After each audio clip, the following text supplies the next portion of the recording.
The Full Melt Show is intended for a mature audience. It contains adult themes, adult content, and sometimes adult language. Listener discretion is advised. It's the Full Melt Show. Well, let's talk about the criminal justice system for a second. There's been a movement across the country to decriminalize marijuana.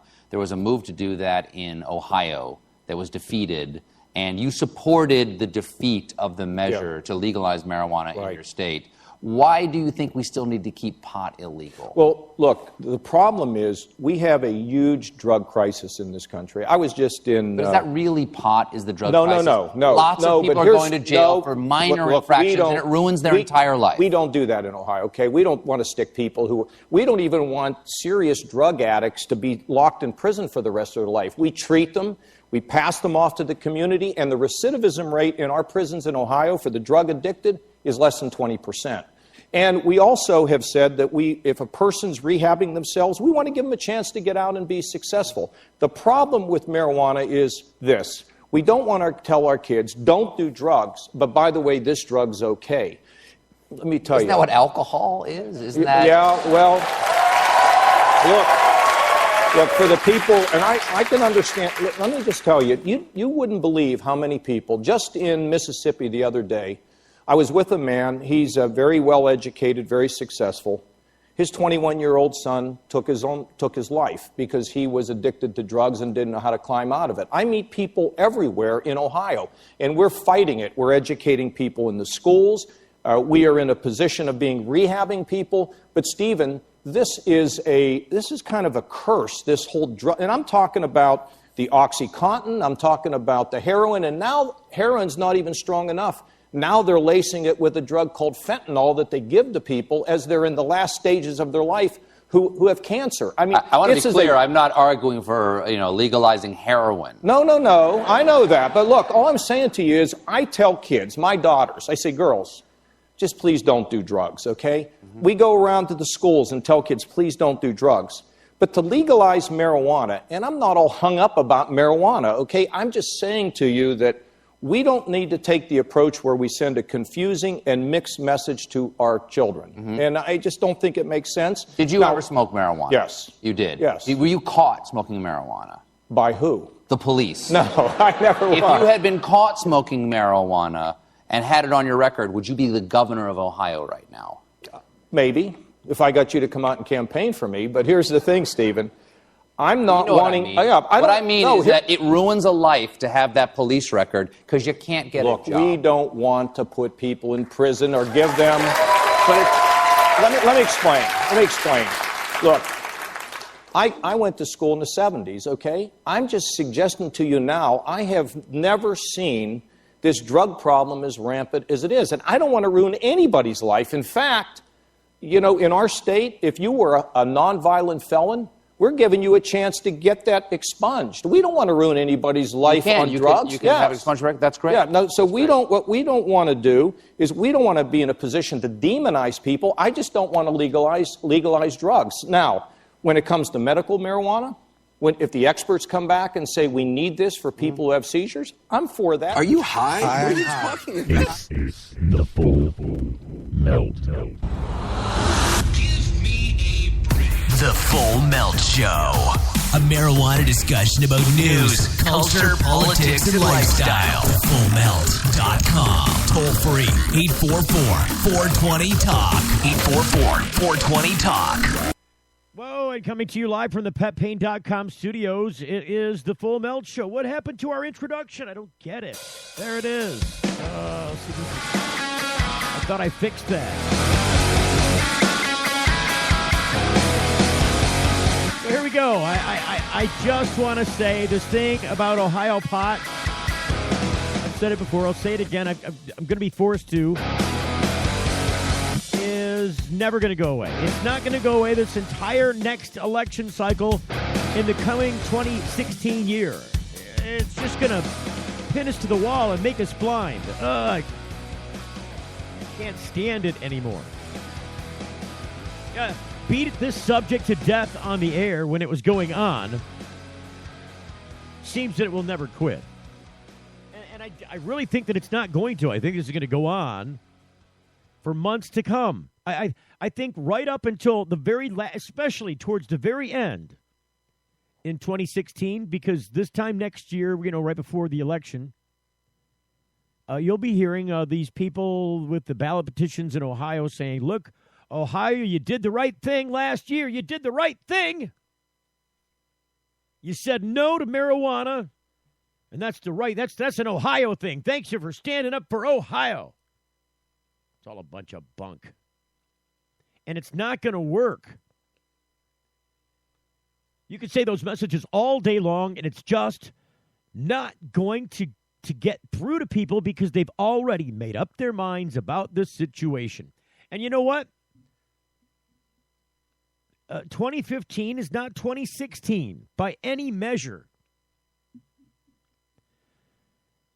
Nobody turned out in 2015. I mean, the election turnout was very low. It always is in off-year elections. Only the absolute hardcore or the ones that are voting on a local issue show up to vote. Everything else can go right in file 13 because nobody gives a rat's ass. It's what it comes down to. All of the proper campaigns that have been run successfully on marijuana have been done in presidential election years. And for a really good reason. That's when everybody turns out to vote. That's when you can actually affect legislation. That's when you can actually get people out there to show up and do their deed, do their bidding for your ballot initiative. And there's going to be so much of it. And this is why I'm saying this subject's not going to die, because it's the only example in recent history where they've run such a brazen campaign, funded with so much money, with so much media attention on it, that it went down in flames. Like these other ones, like, the propositions that they've run previously in California and in Oregon and in Washington State, all save Alaska for the ones that have legalized, including Washington, D.C. All were much closer election calls. The numbers it was a tighter race, right? All the ones that lost in other places, the numbers were much tighter. Not this 2/3 to 1/3 business that happened in Ohio. So you got part of it is, and we told these people, at least I did up front, when I had Responsible Ohio on the air earlier this year in their early formation.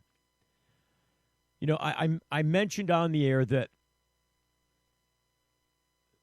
you're going to have to, I don't know why you're running this in an off-year election. You guys are trying to get this on the 2015 ballot, right? Yep. Why would you do that? Well, the answer was, and it was quite apparent, that the sentiment was the first one to the ballot gets to win in Ohio.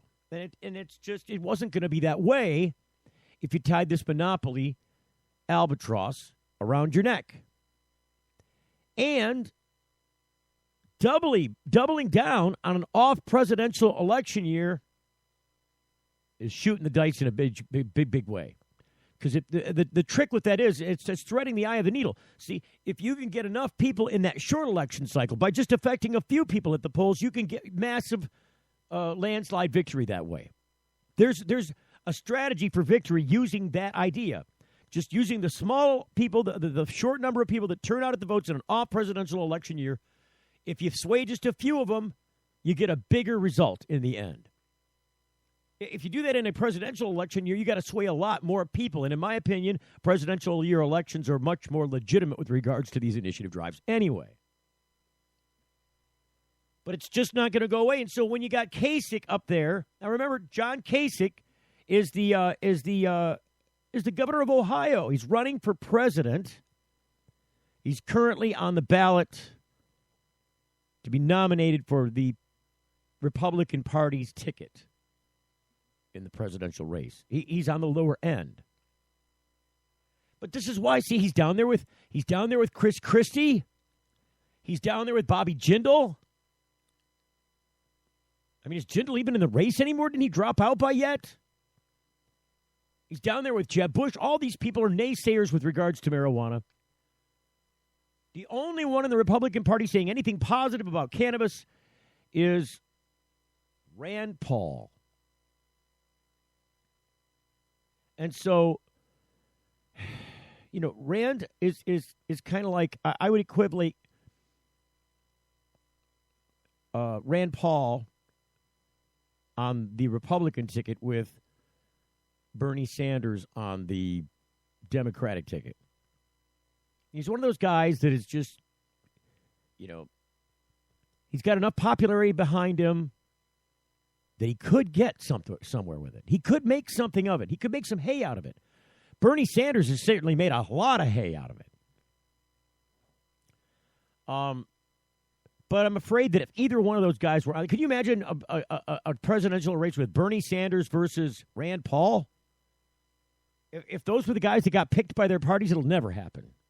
The odds of that happening, the odds of me walking outside the studio getting struck by lightning are much smaller, are much greater rather than Rand Paul and Bernie Sanders showing up on the same ballot ticket.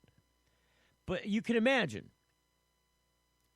the idea in Ohio that they're going to hold this message up. When if you get the Donald Trumps of the world, look, Ohio said no.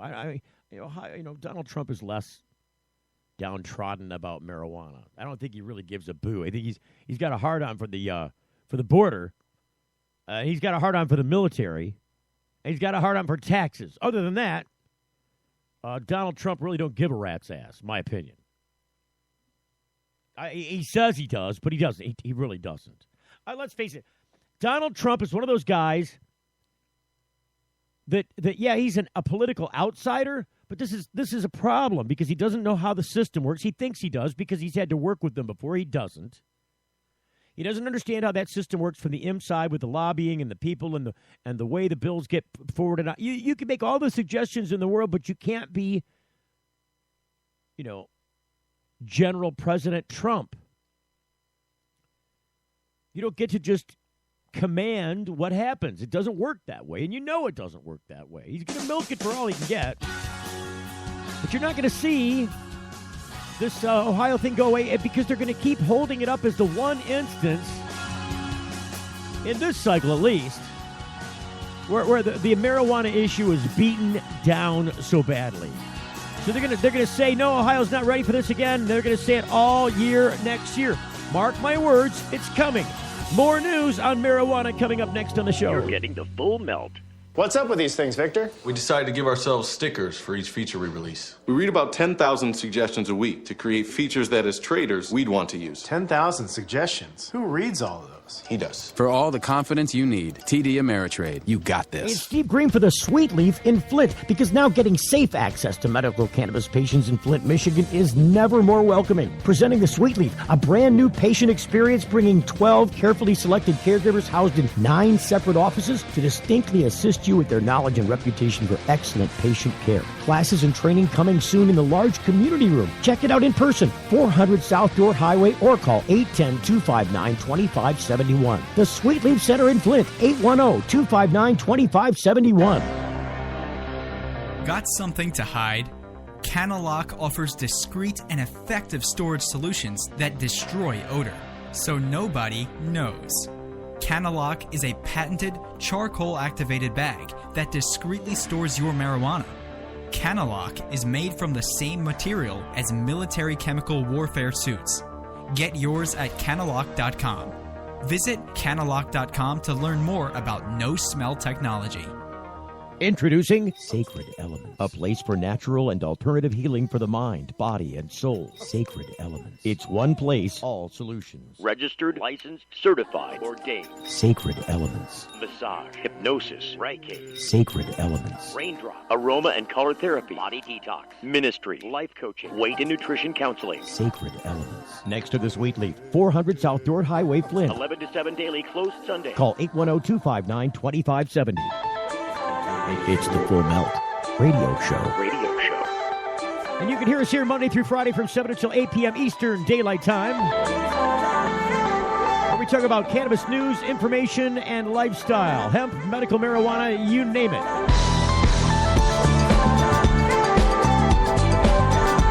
Coming to you live from suburban Detroit at the PetPain.com studios, I'm Steve Green. Listen, Chicago today, waking up to its first open marijuana shop for medical marijuana in Illinois. There have been others that have beat them to the opening day. They beat them in other places in other parts of the state. And this is what happened today. Dateline, Chicago.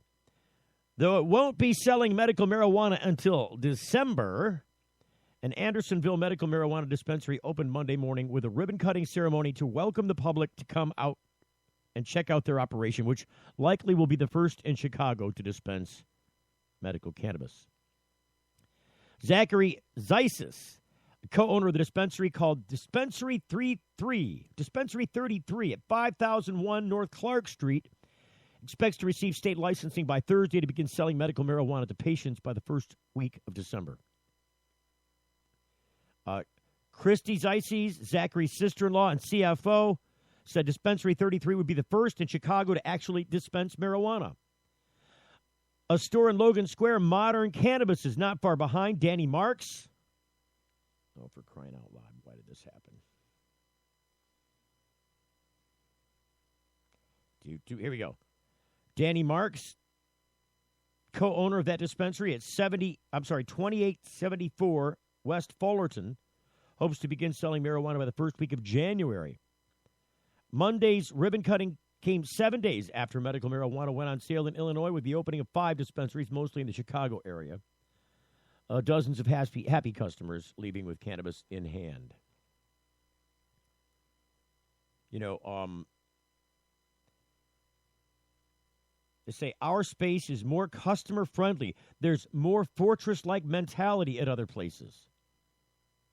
He said who works at the Chicago Board of Trade for 15 years. When you walk in, there's a waiting room attendant who's not behind bulletproof glass, Zeisis said. And rather than feeling like you're walking into a pharmacy, you feel like you're walking into an Apple store or a Nordstrom's or something like that.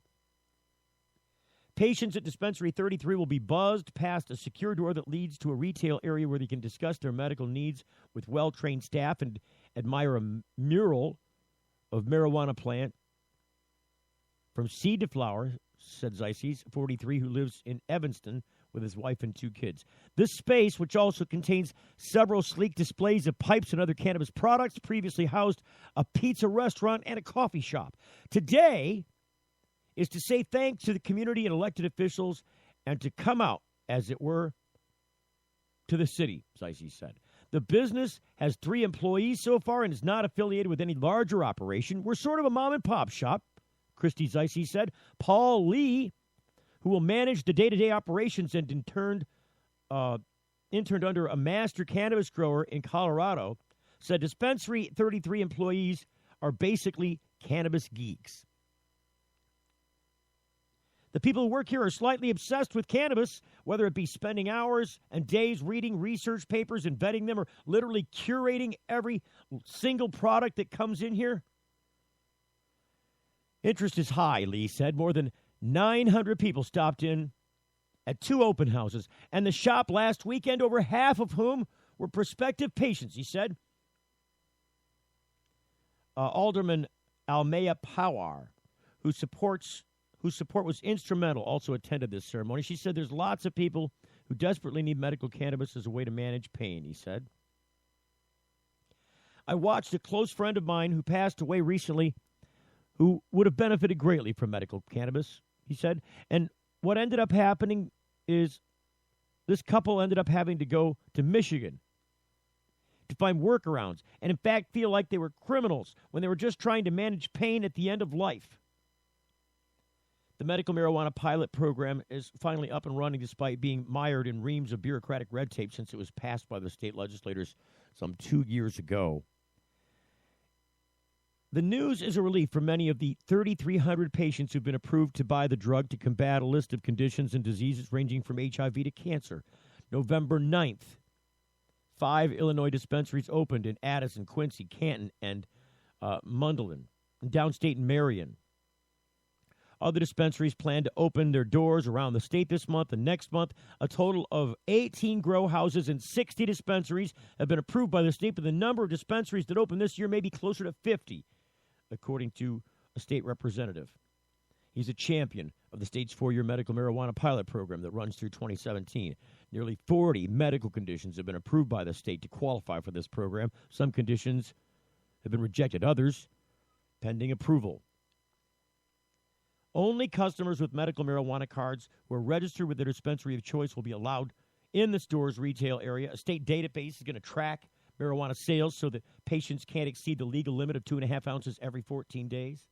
So they're going to track this just like they do prescriptions at the pharmacy. So if you were to go to a doctor and complain of some pain and he gave you some pain medication, and then before you went to the pharmacy, you went to another doctor, doesn't matter in the state where you went, or really in the country. I think it's a state program that tracks you, though. So I don't know if you live near the state borders, if you could. Yes, you don't think you can't fill your prescription in this state in another state. So you'd have to go to another doctor in another state.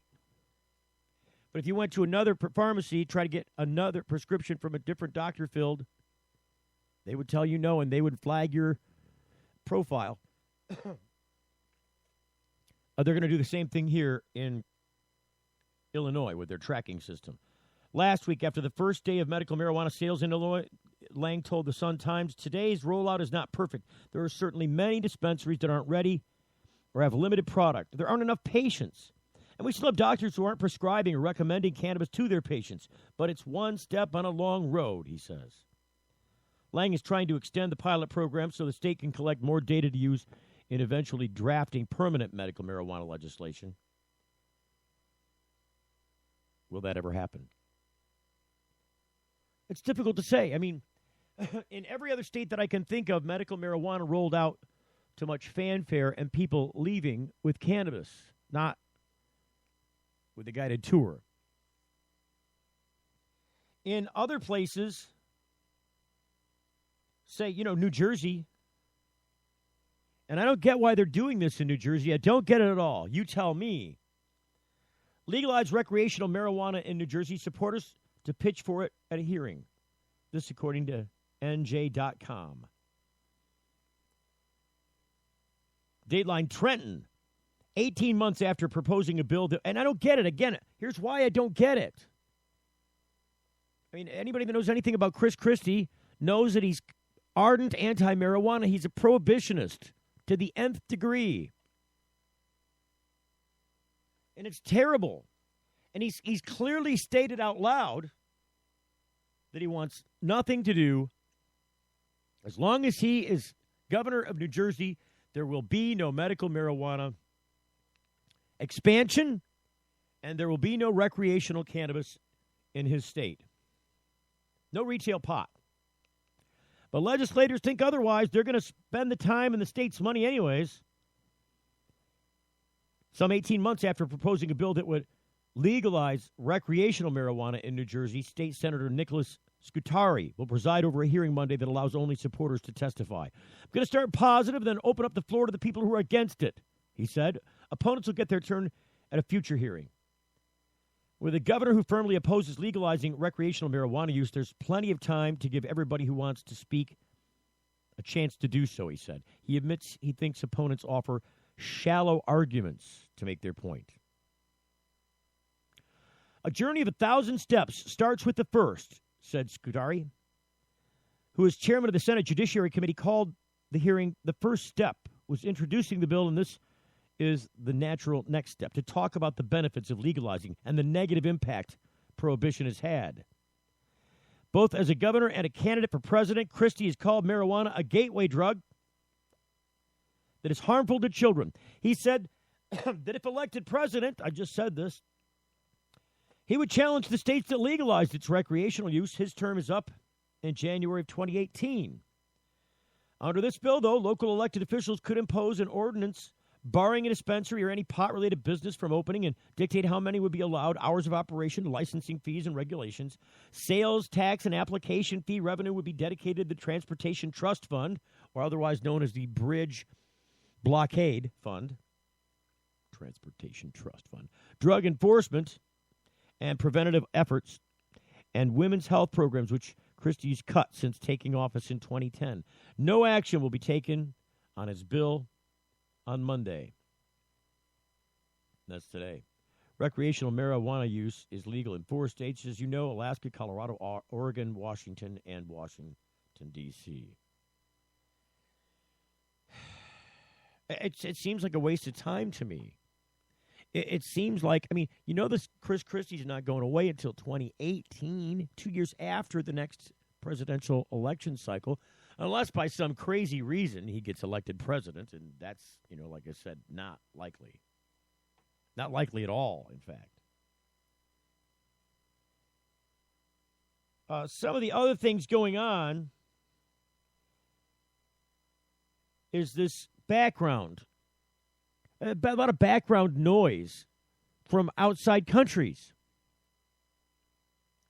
You've got Canada recently passing on the Liberal Party's platform position in official edict to have the health minister make plans and preparations for the retail sale of cannabis at storefronts across the country in the Great White North. And Colombia is on board, too, with medical marijuana. This is Colombia, cocaine-riddled Colombia. According to the cannabis, big change for them. They want to legalize medical marijuana sales. This story, according to the Associated Press. Dateline, Bogota. Colombia's government planning to legalize the cultivation and sale of marijuana for medicinal and scientific purposes, officials said last Thursday in a surprise shift by the longtime U.S. ally in the war on drugs. That change is coming to an executive decree that President Juan Manuel Santos will soon sign into law. It will regulating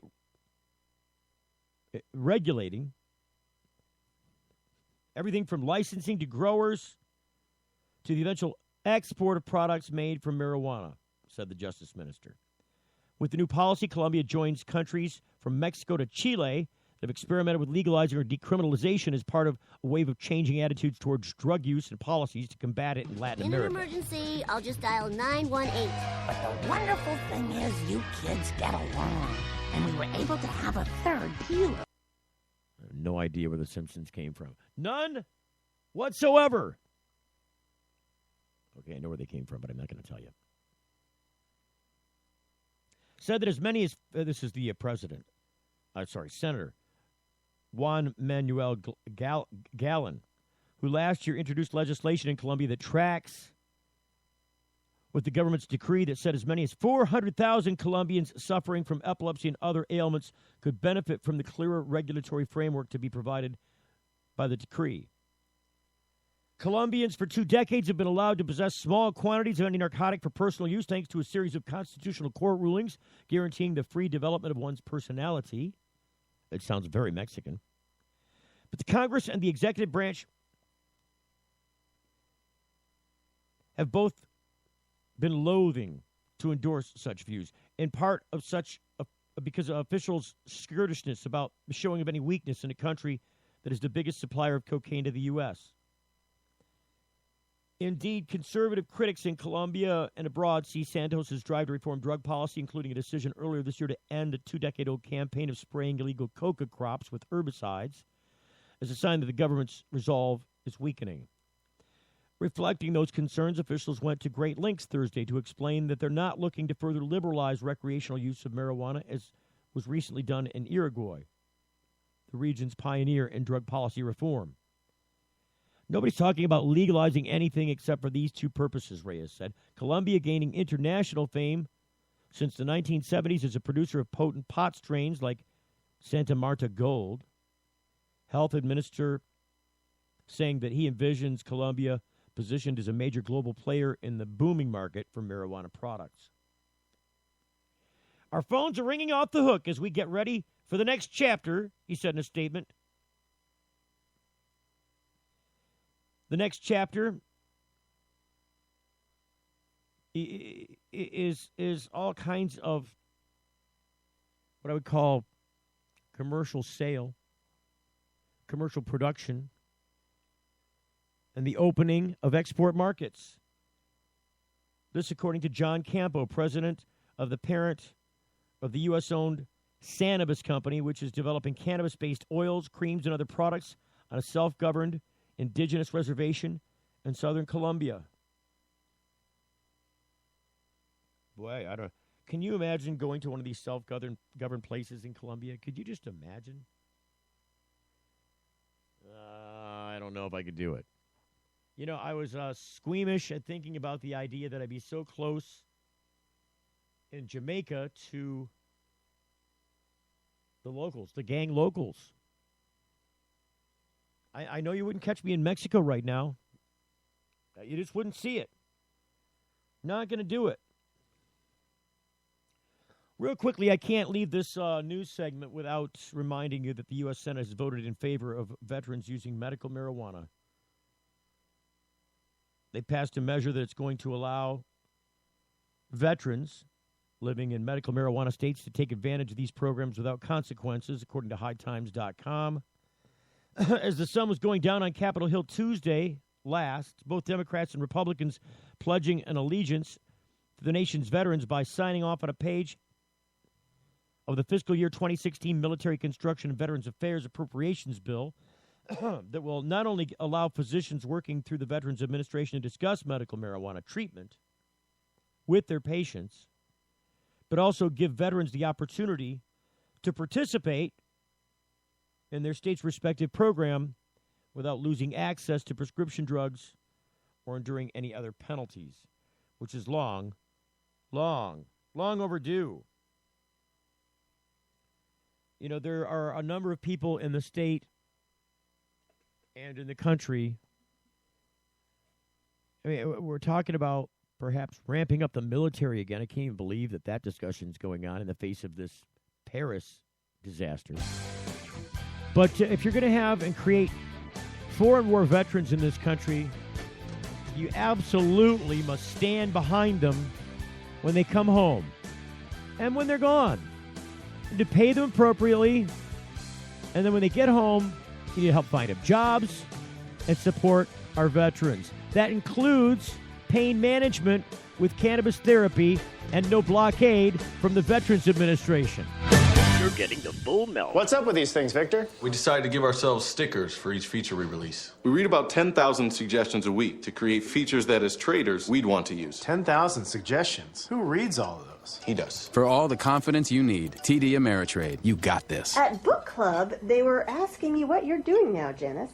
Blogging. Your blog is just pictures of you in a mirror. It's called a fashion blog, Todd. Well, I've been helping people save money with Progressive's discounts. Flo, can you get Janice a job? You should have stuck to softball. I was so much better at softball than Janice did. Where's your wife, Todd? Vacation. Discounts like homeowners, multi-policy. I got a discount on this ham. I've got the meat sweats. There's good ham, Diane. Paperless discounts. Give it a rest, Flo. Yeah, Flo, give it a rest. We ask people to tell us something that happened in their past and something that might happen in their future. The good things were put on yellow magnets and the bad ones on blue. The results show the past was a pretty even mix of good and bad, yet the future was almost all good things. Now that you've seen the results of this experiment, what does it mean to you? We all want to think about positive stuff. Realistically, there will be downtimes. It's great to think optimistically, but let's plan for whatever the future might bring. Prudential, bring your challenges. If you're like us, your pets aren't just animals. They're members of your family.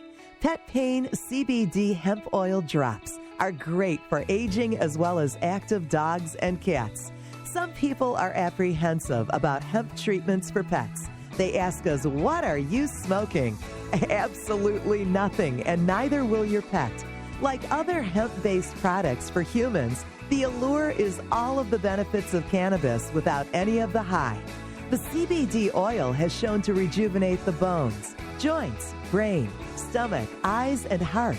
And the drops contain absolutely no corn, wheat, soy, artificial colors and flavors, or preservatives. Pick some up today. Visit petpain.com or ask for Pet Pain at your local pet store. Petpain.com. CBD relief for your pet. It's the Full Melt Radio Show. Radio show.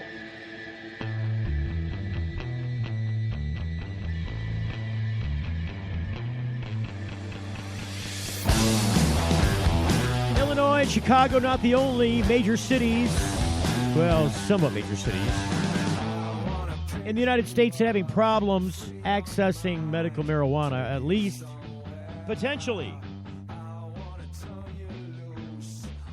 This according to Crane's Business Detroit. Zoned out. Marijuana dispensaries worry about legal future. Joe Brennan facing a lot of the same worries as all business people. Sourcing inventory, regulatory headaches, competitors popping up like weeds. But those weeds give Brennan a whole new set of worries. His business, Mind Right, a medical marijuana dispensary in Detroit. Brennan said he's tried to do everything legitimately. But he's in an industry that is known for angering neighbors, for being accused of promoting drug abuse, and inviting heavy scrutiny as dispensaries proliferate in the city's borders. Before opening earlier this year, he obtained a city license for a retail medical-based sales business, bought insurance, hired a security guard, made sure his marijuana products were tested for purity.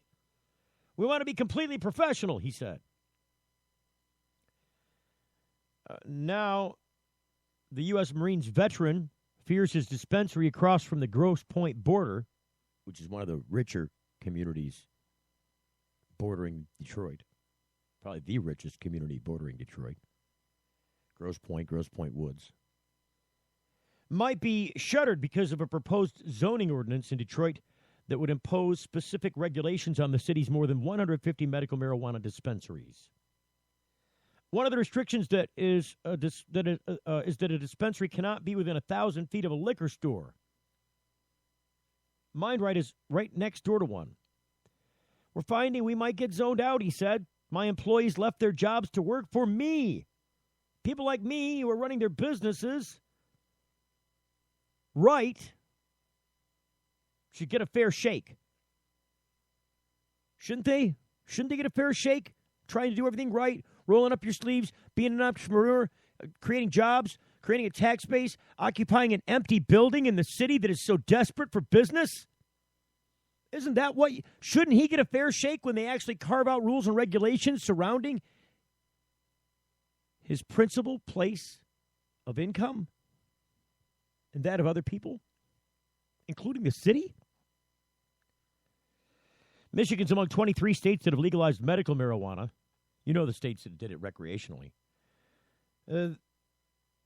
Recreational marijuana could be in Michigan's future as well. Marijuana activists confident now legalization of small amounts of recreational marijuana for adults 21 and older will be on the ballot for voters next fall.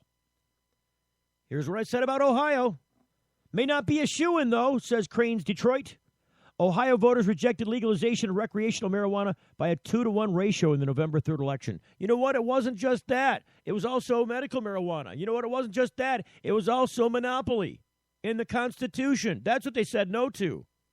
Let's just get it straight, Cranes. Just, open up your eyes a little wider. For now, those issues of dispensaries, their lack of regulation, and the effects on the nearby neighborhoods are hot issues in Detroit and many of its suburbs. The Detroit City Planning Commission recently held 2 public hearings to get citizen feedback on the proposed ordinance. The first hearing in late October drew more than 300 people, resulted in 70 people sharing their opinions with the commission. The second hearing in early November resulted in about 35 residents commenting. While many favored the zoning ordinance because it could close down some of the dispensaries in their neighborhoods, dispensary owners and cancer patients defended them. Written submissions, including 60 letters in favor and 100 letters in opposition. 2 petitions with 130 signatures in support of the ordinance were also received, according to the Planning Commission minutes. At this meeting, the Planning Commission recommended approval of the zoning ordinance to the Detroit City Council. It went to the Planning and Economic Development Standing Committee of the Council for review. Another meeting has been scheduled for this week. That committee meets every Thursday. There's no timetable yet on when the City Council in Detroit will begin its review of the ordinance, and this according to DeAndre Watson, policy analyst for Councilman James Tate's office. He said this in an email. To visit dispensaries around the city, you'll see similar setups. Customers are buzzed in and greeted by a security guard. The subtle smell of marijuana wafts out the front door when it's open. The odor lingers out in the lounge and the waiting room, but no marijuana products are visible. They're all shelved in a closed-door room. Proprietors consistently asked for a medical marijuana card, and without one, they say they do not allow visitors beyond the waiting room. According to the reporter for Crane's Business Detroit, despite repeated requests, he was not able to gain entry for research purposes. Dispensary facades are often in garish shades of green, and they sport pointedly slang names like the House of Dank, the Reef, and the Grass Station, also the Green Mile. Nick, who refuses to give his last name, is the manager of Starbuds. It's a dispensary on 8 Mile Road in Detroit that is part of a franchise out of Colorado. He said dispensaries operate like any specialty retailer. He says his center does not sell edibles, food like brownies made with marijuana or its oils, or concentrates, which is like pressed water, hash, or CO2 oil that is ingested. He believes there is a degree of risk with edibles and concentrates because they're ingested. However, Starbuds does carry cannabis oil cartridges which contain THC and are smoked like e-cigarettes. I hate how they, the anti-marijuana faction, portray people who smoke weed. We're nonviolent, good people, he said. Nick, quote-unquote, and other dispensary manager owners interviewed accused banks of discriminating too. They find out, just close your bank accounts down, Nick said. They consider us high risk. But banks are federally regulated institutions, so they got to follow federal laws, which says marijuana is illegal. Quoting him now, federal law says we can't have anything to do with the transaction of controlled substances. This according to a major U.S. bank spokesperson who asked also not to be identified. So it's a bit of a pickle, he says. John, manager of the Detroit Strain Station in southwest Detroit, knows all about the industry's conundrums. He's looking forward to the day when the industry's regulated because now it's out of control, quote unquote. He said his dispensary was opened a month ago by a group of partners who were medical marijuana growers. Quoting him, we feel we have a better chance of getting a city license for the store if we do it before licensing becomes mandatory, he said. The city council in early October passed companion legislation of the proposed zoning ordinance stating marijuana dispensaries must have a city license or be shut down. Right now, licenses are not required. Detroit Strain offers patients 40 kinds of marijuana versus the 12 to 20 varieties of most dispensaries, which John said gives the business a competitive advantage. It grows some of the weed it sells and sources the rest from outside growers. John said about 80% of his patients come from the downriver suburbs, which is why I have such a safe environment. You get through the 4 doors. You got to go through 4 doors before you get into our dispensary. Patients feel safe here, he says. He said owners and managers can make a living in this business, but he wouldn't elaborate. There's no special taxation on medical marijuana yet, although there is the talk of it. And owners worry that steep taxes on dispensaries could also have an adverse effect on their bottom line. David, who manages Cloud9 Relief, also on 8 Mile Road in Detroit, says he runs the center like a secure doctor's office with a fenced parking lot, a guard who buzzes people in, and a waiting area with bulletproof windows for patients to check in. With this, it's safer for us and our patients, he said. All the dispensaries have safety for employees and patients because there's no set of guidelines or rules for this business.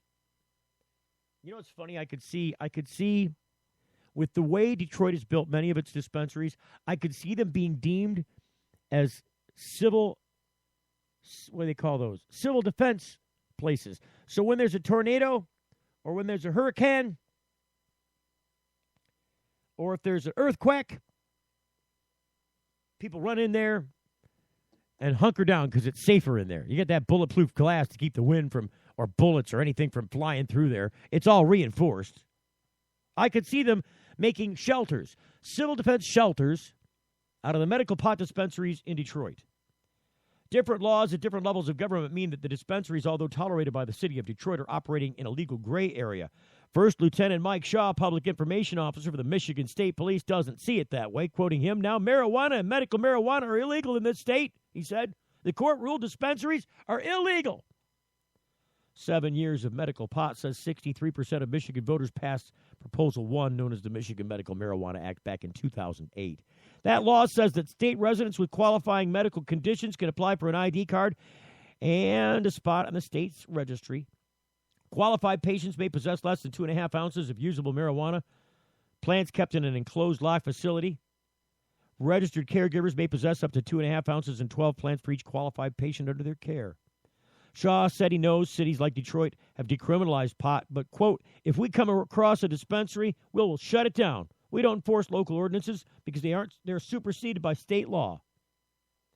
In 2012, Detroiters voted to decriminalize marijuana use when adults 21 and older are in possession of less than an ounce on private property, which has helped fuel the rapid expansion of dispensaries. Other Michigan cities like Ferndale and Ann Arbor did the same thing in recent years. Shaw said state police in Detroit focus on patrolling the city's freeways in the 9th District, which has a particularly high crime rate, he said. If state police see a person walking down the street in Detroit smoking marijuana, quote, we would bust that person. It's a cut and dry issue for us. Matthew Abel, a Detroit-based criminal defense attorney with the Cannabis Council and an activist for changes in marijuana laws, disagreed. Quoting him now, it is legal to have a place where a caregiver can transfer medical marijuana to their patients, he said. As to zoning questions, Abel said there's still fear around the topic of medical marijuana. If the proposed city zoning ordinance passes as is, many dispensaries in the city will have to close. I think it should be set up that the distance restrictions should only apply to schools and libraries, Abel said. And if we're going to include zones around churches, they need to be tax-exempt ecumenical properties, not just storefront churches. He added that under any circumstances, dispensaries should not be within 1,000 feet of a school, quoting him again. They never should have opened there in the first place, he said. Abel said the dispensary business presents a huge economic opportunity. This can be an economic engine if done properly. He said the sooner Detroit gets on board, these centers can work to everyone's advantage. We need to make it so people can happily live with this in their community. David Cloud Nine Relief is confident that laws will get established that will stabilize the industry. He says those dispensaries employ lots of people. They fill lots of vacant space in plaza locations and have not caused an increase in violence or crime. And ain't that the truth? I mean, really, isn't that really what it comes down to? Ain't that the truth? Coming back on the other side for Michigan listeners only, going to tell you how you can make $2,500 in your pocket before Christmas time. You're getting the full melt. Young students are our future. They're eager to learn, eager to succeed, eager to make the world a better place. And they want to make it to school safely. Share the road, take care when passing, and always leave 3 feet between you and people on bikes. Bikes are legal road vehicles. We're all drivers. Imagine a world where patients can use marijuana like any other medicine. The Marijuana Patients Organization challenges the status quo by helping our neighbors to enjoy a better quality of life. Visit the MPO at marijuanapatients.org and enjoy informative articles, engaging debates, and information about treatments, doctors, and dispensaries in your area. Over 50,000 people have registered at marijuanapatients.org since 2010. Join us at the Marijuana Patients Organization today, marijuanapatients.org. Hey, it's Steve Green for the Sweet Leaf in Flint, because now getting safe access to medical cannabis patients in Flint, Michigan is never more welcoming. Presenting the Sweet Leaf, a brand new patient experience bringing 12 carefully selected caregivers housed in 9 separate offices to distinctly assist you with their knowledge and reputation for excellent patient care. Classes and training coming soon in the large community room. Check it out in person, 400 South Door Highway, or call 810-259-2571. The Sweet Leaf Center in Flint, 810-259-2571. If you're like us, your pets aren't just animals. They're members of your family. Pet Pain CBD hemp oil drops are great for aging as well as active dogs and cats. Some people are apprehensive about hemp treatments for pets. They ask us, what are you smoking? Absolutely nothing, and neither will your pet. Like other hemp-based products for humans, the allure is all of the benefits of cannabis without any of the high. The CBD oil has shown to rejuvenate the bones, joints, brain, stomach, eyes, and heart. And the drops contain absolutely no corn, wheat, soy, artificial colors and flavors, or preservatives. Pick some up today. Visit petpain.com or ask for Pet Pain at your local pet store. Petpain.com. CBD relief for your pets. It's the Full Melt Radio Show. Radio show.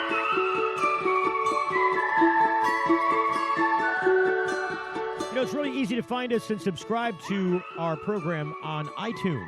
You can receive us on iTunes. It's really simple to subscribe. Go to thefullmelt.com. The Facebook link right there at the top.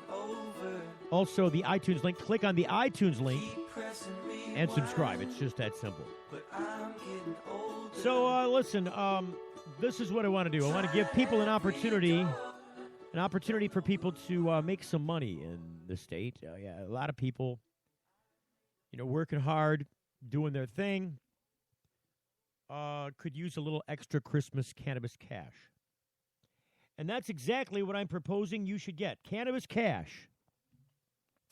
MI Legalize is hiring. This according to their website at milegalize.com. We pay U.S. dollars and give thanks. Chuck Ream posting this November 15th. That would be yesterday. Make history happen our way. Your heart will feel glad. Get a pile of Christmas money. Please consider this situation. Our last few fundraisers must go well, but basically we have enough money on hand to buy all the signatures that can be bought from our company. Our signature company is on our side. And you know what the problem is? They can't ramp up real fast. They can't just hire the company to go gather the signatures because the company's getting more money from other states, like Florida. So, here's the deal. We've got to find lots of volunteers and one-sheet volunteers. But we have to find another dozen competent people who will work on this full-time. They're going to pay now $2 per signature for anybody who can turn in 100 or more good-looking signatures per week. And they're offering a $500 bonus to anybody who can get 1,000 signatures dated between November 5th and December 21st. So that's $2,500 for Christmas, more if your validity is high. And you'll probably spend eternity in heaven and have 20 virgins peel grapes for you or whatever, says Ream. 200 signatures could make or break this campaign, and we would pay you $300 with much gratitude. Actually, $400. We have pure volunteers who have pulled in thousands of signatures, but they're happy to pay. We just can't fail. Please find someone who can put a good deal of time into petitioning. You'll get paid. And each one of us has to find a way to get more signatures. So that's the deal. That's the plea. And I think a lot of people are going to take advantage of that. I could certainly use an additional $2,500 for Christmas time. And I don't know who else couldn't. Look, you don't have to get the $2,500. Look at it this way. Let's say the average person, I think this year, is supposed to spend about $600 or $700, maybe even close to $800 on Christmas presents. That's what the average budget is for Christmas, about $800. That being the case, all you need to get is 400 signatures. That's 100 signatures every week between now and Christmas. And you'd have enough money to pay for your entire Christmas budget. Or whatever else you could use that dough for. Put it away. Do something important with it.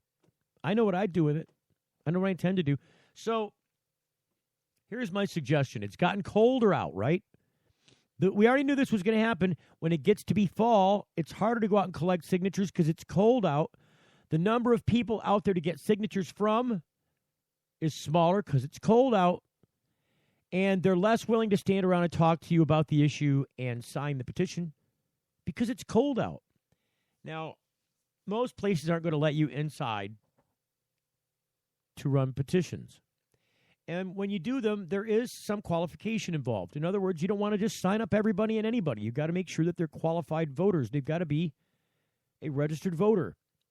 Those are the people who are interested in having signed the petition. If they're not registered to vote, sometimes standing outside a Secretary of State to gather these signatures is a good thing because there are always people going in and out. Always.